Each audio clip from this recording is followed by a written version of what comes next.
It's the latest scandal to hit the 2016 presidential campaign. Hillary Clinton's hair?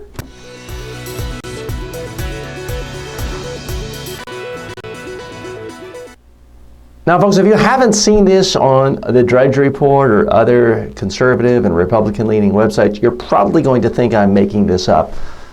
But there is a scandal that's been, a so-called scandal that's been percolating for the last few days, revolving around Hillary Clinton's hair.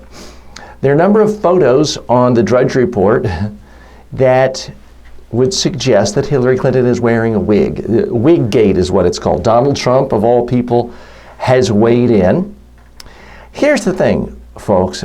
You take any public personality who's been around a long time, who's photographed in thousands of situations, almost daily, under different lighting situations, different wind circumstances, you can make almost anyone look like they're wearing a wig from time to time. Present company typically excluded. I don't put a lot of credibility in this. It does put a spotlight on the broader issue of image for public personalities, for politicians, their body language, and how you present your hair is a part of your body language, ladies and gentlemen. Now, some of you may remember earlier this year there was another big so-called scandal about whether Michelle Obama is wearing a wig.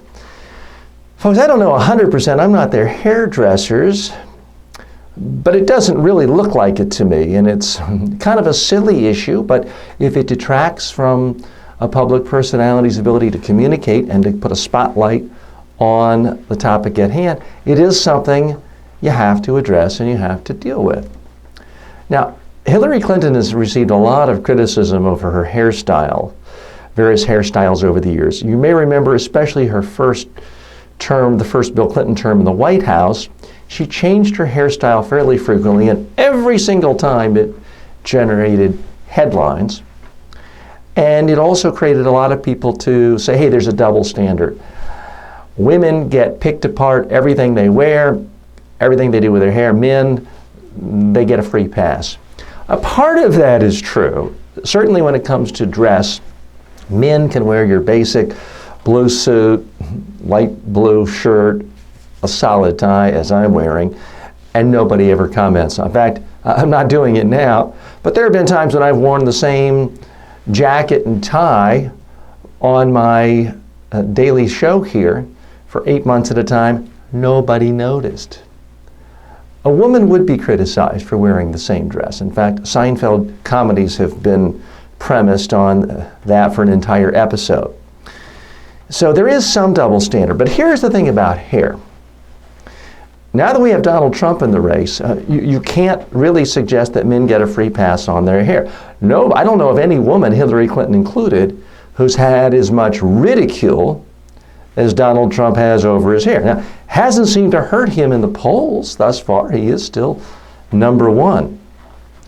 And you could make the case, and believe me, I'm not one to say that Donald Trump is a victim and that he deserves a special break, and that in general men have it worse than women. That's not my point at all, folks. But you certainly could make the case that if a woman had a hairstyle teased out, lots and lots of hairspray, the way Donald Trump did, it really wouldn't get much notice. For that matter, women can wear, there are a lot of women in public life, some of them my clients, who do wear wigs. Nobody comments on it. Nobody talks about it. Not at the level of presidential candidates, but political pundits, talk show hosts, commentators. They can get away with wearing wigs in a way that men would be laughed at and ridiculed and mocked. Similarly, going back 15 years or so, Al Gore was ridiculed and mocked for having a bald spot. Now you're getting a little closer to my heart. You're getting close to the bone here. Here's the big public speaking tip I have for people as it relates to hair. If you're going to be in public life, if you're going to be speaking, appearing in the media, the best thing is to have a hairstyle that doesn't really call attention to itself and that doesn't change that much. Now, you may find it comical taking hairstyling tips from me. Here's the thing about my hairstyle. It's not going to win any awards, obviously. No one's going to say, wow, what a nice haircut, TJ. No. But by cutting it really short, I increase the focus on my face, not my hair. I don't appear to be trying to fool anyone or trick anyone. And that's the problem with the whole comb over and, letting your hair grow long and teasing it and, the Donald Trump stuff, is it appears as though you, the speaker, the presenter, are trying to fool and trick the audience. People don't like to be tricked. They don't like to feel like you think you're smarter than they are. And that's the problem with a lot of male hairstyles if their hair's going short. So my recommendation for men, if you don't have a perfect head of hair, cut it short.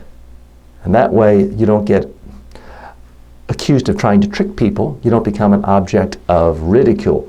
For women, it's a harder issue. I do recommend that if you're not in the fashion industry, a movie star, the arts, if you're in business or public policy or government or candidates, you are better off with something that is relatively conservative and relatively consistent. Margaret Thatcher, people would occasionally make fun of her helmet head with her hair, but it always looked the same. Year after year in office, it didn't change, so there were no new opportunities for making fun of it or commenting on it. Instead, people focused on her actual policies. Speaking of policies, there's going to be a bit of a policy fest Saturday night on the Democratic side. Bernie Sanders, the Vermont senator, Hillary Clinton, and I guess if he's still in the race, Martin O'Malley, the former governor of Maryland, will be speaking at a debate in Iowa. Here are my predictions. The debates are not that interesting in part because the political dynamics of the race are so unfluid. And by that I mean Hillary Clinton has a greater lock on the Democratic nomination than any non-incumbent or non-vice president in maybe forever.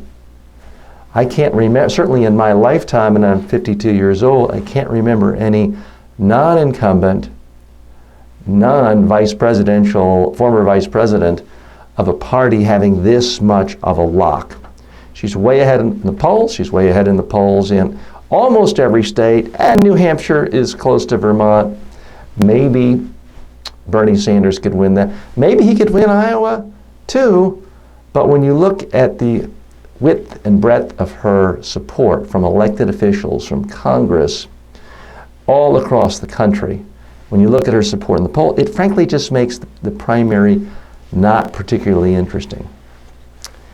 Now, one sharp commentator, Matt Inglesia, well-known blogger, has pointed out that the Democrats have essentially done Hillary Clinton a disservice by, the theory goes that the Democrats have scheduled these debates on a Saturday night at a time when political reporters are not interested in working, voters aren't interested in paying attention, because they don't want to put a spotlight on the debate because they don't want to hurt Hillary. They want to keep this a low-key affair that continues to help Hillary.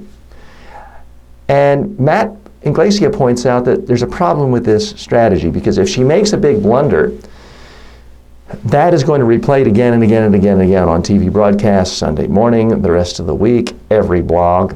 But if she does what she does best, which is thorough competence, and let's be fair, I understand some of you hate Hillary and the sight of her face makes you throw up and there's nothing she could say that would ever make you think she's intelligent. But for non-aligned voters, for independents, moderates, people who have an open mind, I think a fair-minded person would say Hillary Clinton is actually a good debater. She didn't lose in 2008 because of how she performed in debates. She comes across as lucid, intelligent, rational. She is a policy wonk. She's able to speak intelligently on a wide range of topics. And she actually does pretty well in debates. What she doesn't do is have those magic moments, those magic sound bites, the element where she attacks someone and deflates. She's not particularly good at that. What Inglesia points out is the Democrats did her a disservice. Anyone who sees the whole totality of the debate would have a good impression of Hillary. But if they're only seeing sound bites, the media will only pick up a sound bite that makes her look bad, and that's the impression they'll leave. What I think Iglesias leaves out is the fact that Hillary really doesn't have much of a track record of saying stupid things or bad things or ignorant things in debates. Now, if you don't like her, I understand you might think everything she says fits that category, but she's not trying to win you. Overall, I do think it was a smart policy of the Democratic Party to try to minimize the debates because the party is unified behind Hillary Clinton. You can say that's awful, but it's a simple reality, and political parties that are very much unified ideologically and unified behind a candidate typically do better in the general election. We will see. Now it's time for viewer mail. This question comes in from James Lang Smith, one of my students from my online courses. He says, TJ, do you have any view on how many written words of a script loosely followed equate to approximately 1 minute of speech? Typically, people speak 140 to 160 words a minute. The larger the audience, generally, the slower you want to speak. If you're speaking to one person, it may be one rate. If you're on a stage speaking to 5,000 people, it physically takes time for your words to get around the room. I'd put in longer pauses, so I would want even fewer words. The broader point, though, is I'd be very careful about scripting out any of your comments word for word. Using a teleprompter for people who are not full-time news anchors and professional actors is usually a prescription for disaster. You're far better off focusing on an idea. Have a simple outline. So, for example, in this 25-minute show today, I have all my notes, except for one other ad that I want to share with you, on a single sheet. I can glance down occasionally, but I'm not tempted to read to you and have this sort of blah, blah, blah tone of voice that people get when they're reading. So my bigger suggestion for you would be really figure out, do you want to write it out word for word, or you're better off to simply have a bullet point with a concept you're trying to convey, and then just talking about it. Now, in today's, what I think is a funny moment, you might not, this caught my eye. It's an ad from the University of North Georgia. They are seeking a part-time faculty member to teach public speaking. Here's the part that caught my eye. Job duties and responsibilities. You have to teach public speaking. You have to give assignments. You have to have standard rubrics and grading, reporting grades in a timely manner. The other requirements: applicants must have completed 18 hours of graduate level coursework in communications or related discipline. Required documents: a cover letter, a resume, curriculum vitae, unofficial transcripts. So all these requirements to be this teacher in public speaking, except for one. You know which one's missing? Actual proof that the person can speak well. It would be incredibly easy for this university or any university to say, please send a video of yourself giving a great speech. Sounds obvious, it's obvious to me, and yet we live in a world where people talk about public speaking, think about it, write about it, but so few people actually want to do it, even when they're put in a position or applying for a job to teach other people how to do it. I'm constantly amazed at conversations I have with students of mine, some of them who they have just graduated from college in the last couple of years, tell me they went to a public speaking course in college. I say, oh, great. How many times were you videotaped? Sometimes it's not at all. Sometimes it's 3 times in the whole semester. Well, let me tell you, folks, if you're videotaped 3 times in a semester, that is worse than not being videotaped at all. If you're going to learn how to be a public speaker, you need to speak, watch yourself on video again and again and again. So, for example, when people come to me for a day of public speaking training, they are video or media training, they are video recorded, not 1 or 2 or 3 times, but typically at least 10 times. The whole point is they have to get to the point where they can see a video of themselves and they're great. Not simply see a video where they are aware of their flaws. That doesn't help at all. So I just find this comical that people are looking for instructors on public speaking and they don't ask for a single shred of evidence that the person can speak. I don't see ads for writing instructors and they say, don't send a single piece of writing, just call and leave us a voicemail. That would be the equivalent. You're hiring someone to be a writing teacher and you say, don't actually send us anything that shows you put text together, just leave an audio message for us. That would strike most people as absurd. And yet that's what's happening with public speaking. If you're teaching someone to speak, you need to actually be able to speak. And these days with video, it's very easy to prove it. So those of you in academia in charge of finding public speaking teachers, please ask for a video of the person speaking. If they can't provide that, they are by definition unqualified to teach other people how to do it.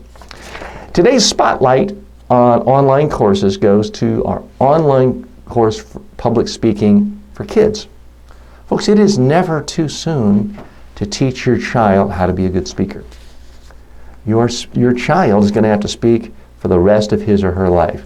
Knowing how to speak well is going to help them in school, it's going to help them in business, it's going to help them in their career, it's going to help them in life.